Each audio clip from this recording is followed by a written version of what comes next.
Boa noite a todos, sejam muito bem-vindos.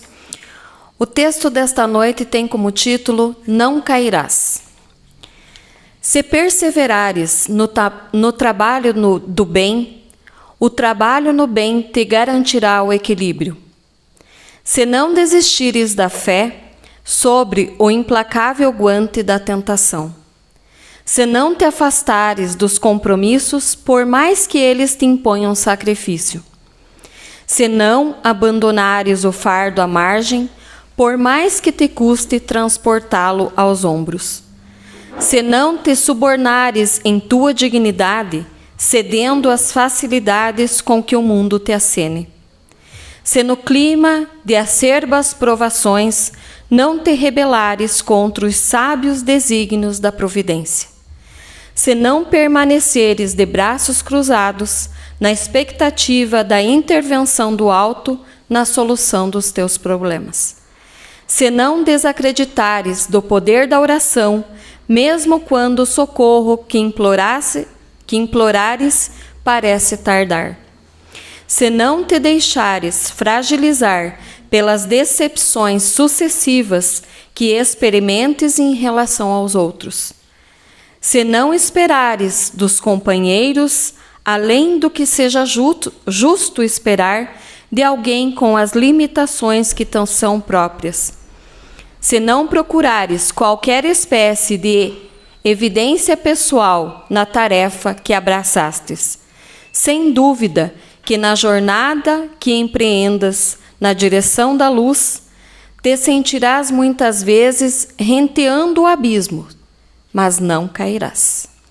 Texto ditado pelo irmão José, do livro Dias Melhores. Boa noite a todos. Mais uma vez, é uma satisfação muito grande estar aqui na presença de vocês. Mais uma semana, mais um encontro nosso, né? É muito bom, né? Segunda-feira tem um toque diferente, né? Quando a gente está aqui. E o tema escolhido para essa noite de hoje, pessoal, é a coisa mais natural do que nós vamos enfrentar, é a única certeza que nós temos na vida, que é a separação momentânea ocorrida, resultante aí do desencarne, né? É a única certeza, é a coisa mais natural que existe, né? É a morte. A coisa mais certa que todos nós aqui vamos passar, alguns antes, alguns depois, né? Isso, questão do tempo, é só Deus que sabe bem certo quando, de que forma, né? Que a gente vai voltar às nossas origens. Por que voltar às nossas origens? Porque nós estamos encarnados, nós somos espíritos que estamos animando algumas moléculas, né? Animando essa matéria que nós chamamos de corpo. Eu não me recordo agora se foi na palestra passada do Ronei ou se foi na palestra do Tiago, que também foi comentado isso. Nós não somos um corpo, nós não somos matéria, nós estamos na matéria. Essa é a primeira lição que nós temos que nos imbuir, né? Nós não somos matéria, nós somos espíritos, nós não somos deste plano, nós estamos nesse plano. Até quando e por quantas vezes, só Deus sabe quantas vezes que vai ser necessário, por quanto tempo necessário nós estarmos aqui. Mas estamos, não somos. Estamos na matéria, estamos encarnados. O espírito, né? Ou seja, nós somos imortais. O nosso espírito, e até errado vir aqui falar, né? Não, nós somos espíritos e nosso espírito é imortal. Não, nós somos imortais. Nós nos encontramos encarnados, né? Ocupando um lugar na matéria, e a matéria sim vai perecer. Então, esse corpo, essa matéria, esse aparelho que nós usamos aqui para passar por essa escola por essa oportunidade de evolução, de aprendizado, essa sim vai perecer. Nós não. Nós vamos continuar. E até que nos tornemos aí espíritos bem-aventurados, né, nos depurando, nos refinando cada dia mais, até chegar num ponto em que a reencarnação não seja mais obrigatória para nós. Que nós tenhamos aí a faculdade de reencarnar por algum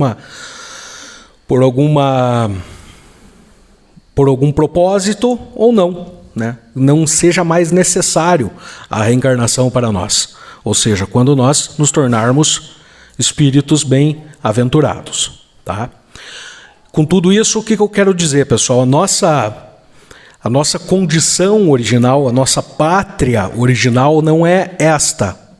E até fazendo um trocadilho, uma brincadeira, né, quando pergunto, né, vocês acreditam em extraterrestres? Eu digo, eu acredito. Nós? Porque nós não somos, nós estamos ocupando só, nos usando do planeta Terra, desse planeta escola, justamente para o quê? Para nós aprendermos, nós evoluirmos, para até então nós chegarmos num patamar onde não seja mais necessário reencarnarmos. Pois bem, o que eu quero dizer? Nossa pátria original, nossa pátria de origem é o mundo espiritual. E quando a gente desencarna e gratamente é resgatado, a gente pode então dizer, voltamos para a nossa casa, né? Retornamos para o nosso lar, para a nossa verdadeira pátria, que é o mundo espiritual. Porque esse plano físico aí que nós habitamos, né, como a gente já disse, é uma escola. É uma escola onde nós somos constantemente colocados à prova, aí, postos à prova, nos usando aí das leis de Deus, né, nos submetendo às leis de Deus, né, passando por essas provas, por assim dizendo, nos graduando, e em cada encarnação, a gente pode dizer seguramente, né, nos tornaremos os espíritos bem-aventurados e felizes plenamente, né, porque o nosso propósito nessa vida, nós estamos, todos nós, e a gente já falou aqui, não só eu, mas outros palestrantes aí, falaram que, e de fato, nós somos fadados à felicidade. Nós somos fadados à felicidade, todos nós. Todos nós. Alguns chegarão antes, outros chegarão um pouquinho atrasado, um pouquinho depois. Sim, mas o que é a eternidade? Né? O que é 100 anos numa encarnação, aí, imagina 100 anos, né? 80 anos, 60, 70, 80 anos, para uma eternidade que é o nosso espírito. Nosso espírito é eterno e imortal. Então, uma encarnação, aí, na melhor das hipóteses, vivendo em 100 anos, o que é 100 anos para a eternidade? Não é nada. Então, o objetivo de nós estarmos aqui é justamente nos graduar, nos aprimorar, para, enfim, nos tornarmos espíritos bem-aventurados, que venha que eventualmente reencarne somente por alguma missão muito sublime, né, que são os espíritos missionários. Tá?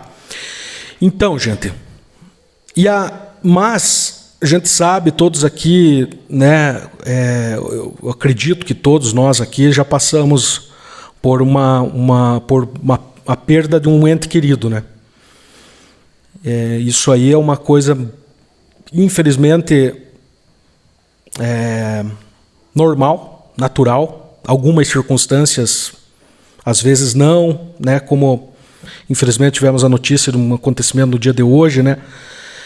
Enfim, são situações complicadas aí, mas, de certa forma, é a única certeza que nós vamos ter na vida, né? Que um dia todos nós vamos desencarnar, né? Vamos deixar de animar este aparelho, esta matéria, né? Primeiro passo para a gente começar a nos até levar um pouco essa questão do desencarne com uma forma mais leve, é justamente nos imbuir desse sentimento que a matéria é o que perece. A matéria perece, né? Mas nós não perecemos. Nós, espíritos, não morremos.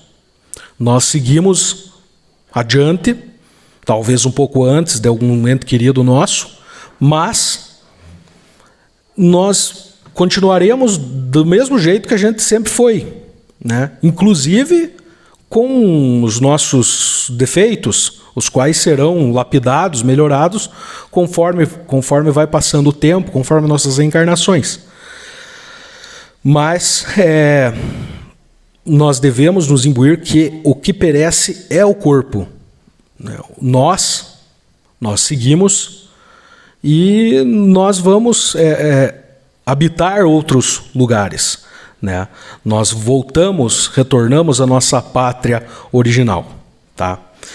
Mas, como qualquer separação, como qualquer distanciamento, por assim dizendo, faz falta, com certeza faz, né? Essa dor da separação, inclusive ela dói não só no nosso lado, mas no outro lado também, né? Quando esse retorno à pátria original, como a gente já mencionou aqui, ocorre com entes queridos da gente, né? Essa separação, ela naturalmente, ela ocasionará uma dor muito grande, né? E essa dor, ela vai refletir naquele que ficou, né? Essa dor que nasce na gente, ela reflete aqui e reflete lá. É uma dor nos dois lados, né? Porque às vezes nem sempre assim, não com tanto tempo, isso é muito relativo, conforme for a evolução de cada um e tudo mais. As pessoas que vão, elas nem sempre têm na hora, no ato, rapidamente, a permissão de voltar a ver seus entes queridos e tudo mais, né? Então eles vão ficar com saudade da gente também, assim como nós, né? Então essa dor, ela dói nos dois lados, tá?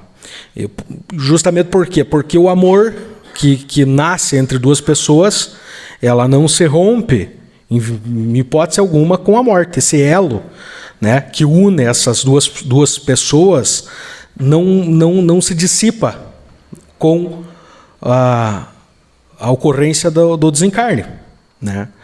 O espírito, inclusive o espírito desencarnado, ele se torna muito mais sensível a essas energias, a esses nossos sentimentos, do que nós mesmos, tá?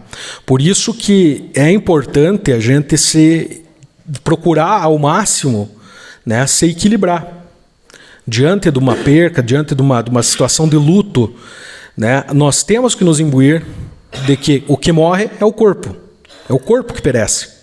Nós mesmos vamos habitar um outro plano, né? Não acaba. É que a gente leva de uma forma muito errada, e talvez por uma questão cultural nossa aqui, mais de países aqui do Ocidente, né? Essa questão da morte como o fim de tudo.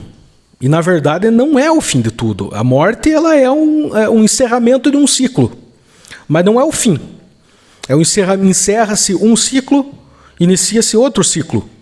E diga-se de passagem, um ciclo bem mais natural, por assim dizendo. Porque, como a gente já disse aqui, nós não somos matéria. E a matéria que perece, nós somos espírito. O espírito não perece. O espírito retorna para a sua pátria original, para a sua pátria de origem, né, com o desencarne.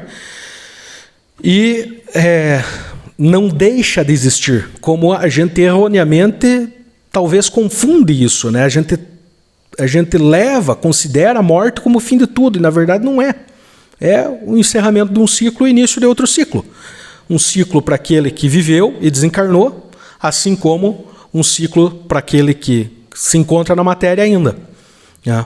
Mas esse costume que a gente tem ainda não morreu, acabou. Não acabou, iniciou um novo ciclo. Então, por isso que nós devemos nos imbuir desse sentimento, que a morte não é o fim, é um novo começo, em novos ares, em novos lugares, em novas perspectivas, tanto para aquele que que deixou de habitar a matéria, aquele que desencarnou, aquele que morreu, tanto quanto os familiares, né? A saudade vai bater e vai doer? Vai. E vai doer aqui, vai doer lá. Isso é natural, é evidente que isso vai acontecer. Mas a importância de nós nos equilibrarmos é muito grande. É muito grande.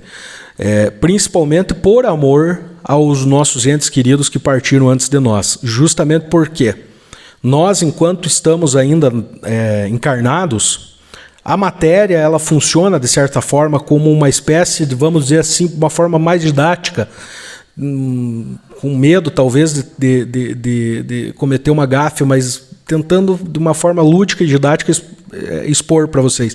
A matéria é uma espécie de um para-choque, vamos dizer assim, para o espírito. Né? Nós não sentimos tanto a energia que é emitida na dor de um luto quanto o espírito desencarnado, justamente porque nós contamos com a matéria que nos ajuda nesse aspecto aí. Tá? Então, a importância de nós nos equilibrarmos é muito grande, porque nós estaremos ajudando o nosso ente querido que desencarnou. Porque nós estaremos equilibrados, nós estaremos mandando boas energias para ele. Consequentemente, a sua caminhada, né, a evolutiva pós-plano físico vai ser mais fácil, vai ser mais tranquila, né? Vai ser menos dolorosa, por assim dizendo. Tá? O problema é nós encontrarmos esse, vamos dizer assim, esse meio termo, né, de nós tentarmos nos equilibrar, né? Esse que é o grande problema, né? Porque é fácil a gente falar, né? É fácil a gente, mas quem está na pele daquele que perde é muito difícil. Eu costumo dizer que para falar não existem palavras na dor de um luto que vá causar um alento, que vá dar um refrigério de paz, um pouco de tranquilidade à pessoa que acabou de perder um ente querido. Eu sei porque eu já perdi entes queridos, né? Eu perdi meu pai e tudo mais. Então não é fácil mesmo. Mas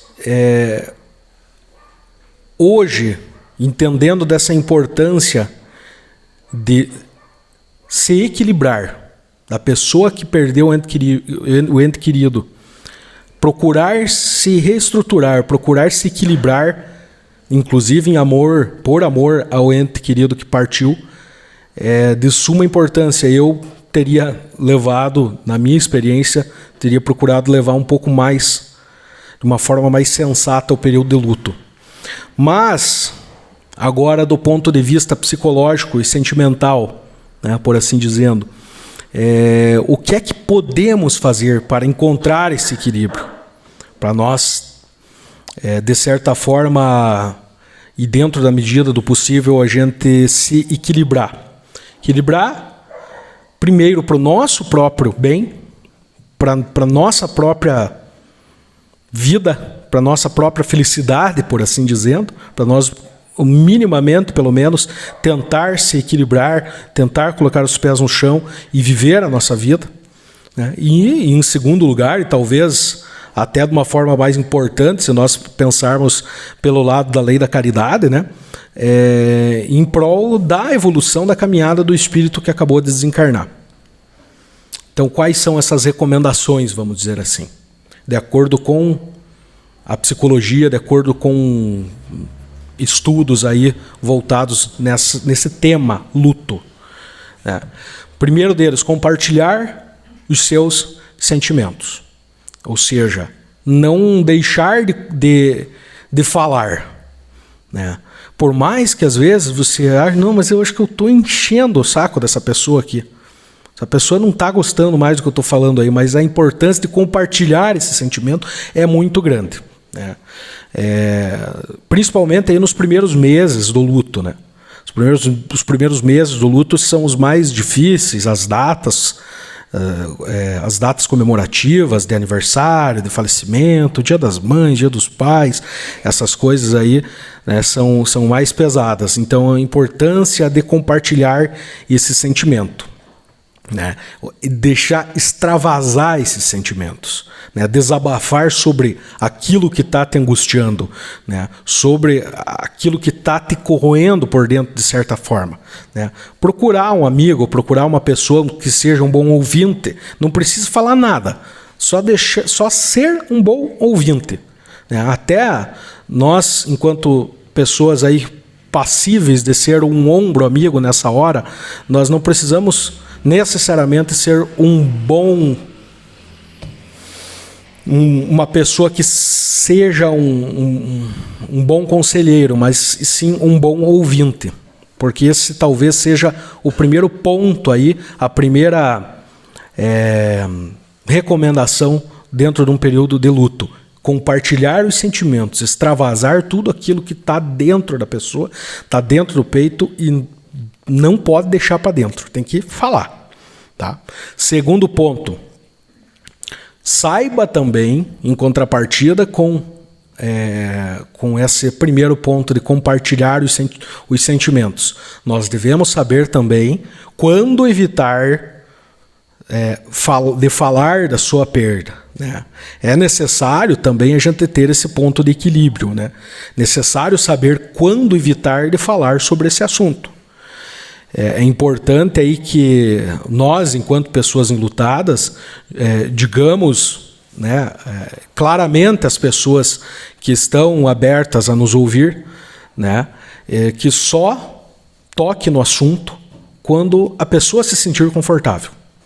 Ou seja, tem que extravasar o sentimento? Tem. Mas tem que saber a hora que você está preparado, a hora que você está se sentindo bem, se sentindo confortável para isso. Tá? Terceiro ponto, evitar de se isolar. Nós não podemos nos isolar. Em alguns momentos, até ficar sozinho pode parecer uma boa opção. Pode parecer não sei se uma boa opção ou somente uma opção, mas é importante a gente estar na companhia de amigos, aí, de familiares, de pessoas que querem nos ver bem, né? Justamente para recuperar a nossa alegria, porque quando a gente se isola só nós e o problema, né? Nós não temos outro foco, impera a necessidade, surge aí uma necessidade muito grande de nós não nos isolarmos, né? Por quê? Para nós não ficar só com aquele problema, só com aquele sentimento de luto na cabeça. Aí sim a gente vai estar se corroendo, a gente esse sentimento vai estar destruindo a gente por dentro, tá? Seguindo aqui no nosso roteiro, o quarto ponto é reorganizar a sua vida sem pressa. O que isso quer dizer?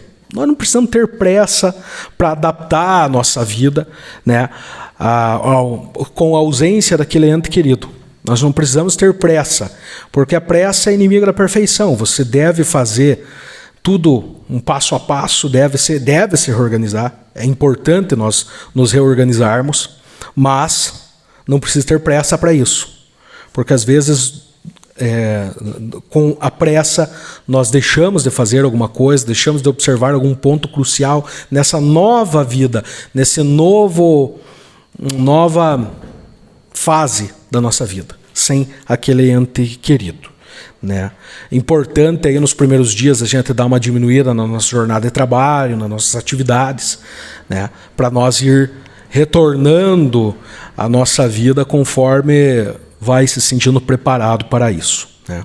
O próximo ponto é o seguinte: nós não devemos nos sentir culpados por ficar tristes, né? Porque aí nós estamos aumentando o problema. Simplesmente isso, né? Nós já estamos passando por uma situação de luto. E daí de luto acumulado com uma culpa por você se sentir triste. Então, jamais nós podemos deixar de esse sentimento de culpa tomar conta de nós aí, ainda mais nesse processo da elaboração do luto, né? E por fim, né, a ajuda profissional às vezes é necessária. Muitas vezes esse sofrimento aí, pessoal, é muito intenso. pode levar aí problemas emocionais graves e prolongar ainda mais esse sentimento, essa tristeza, essa fase, né? Essa fase dolorida. Nesses casos, procurar a ajuda de um profissional, né, seria de grande valia aí para nós, tá? Mas, enfim, a partir do momento que nós, retornando agora um pouquinho, dando uma pincelada só no começo da nossa conversa aqui, a partir do momento que nós nos imbuirmos do fato de que a morte, ela acaba a matéria perece, a matéria deixa de ser útil, vamos dizer assim. Você não tem mais utilidade a matéria, mas nós, que somos espíritos imortais e somos espíritos, nós não estamos espíritos e somos matéria, muito pelo contrário, nós somos espíritos e estamos na matéria, é a matéria que deixa, a matéria que perece, nós não. Então, nos imbuímos disso. Os nossos entes queridos, o que perece é a matéria. Eles não. Eles vão habitar outros espaços, habitar novos ambientes, né? Voltar à nossa pátria de origem, tá? Porque aqui, no planeta Terra, neste plano que nós habitamos, é uma escola. E tão somente isso. Nós encerrando esse ciclo, nos graduando com mais um diploma, porque só Deus sabe quantas encarnações que a gente teve, cada encarnação é um diploma. Nós vamos nos depurando, nós vamos nos evoluindo e mais perto do nosso destino final, que é a felicidade, é nos tornarmos espíritos bem-aventurados, né, e felizes, a felicidade verdadeira. Tá ok? Muito obrigado pela presença de todos vocês e uma boa noite, uma boa semana a todos.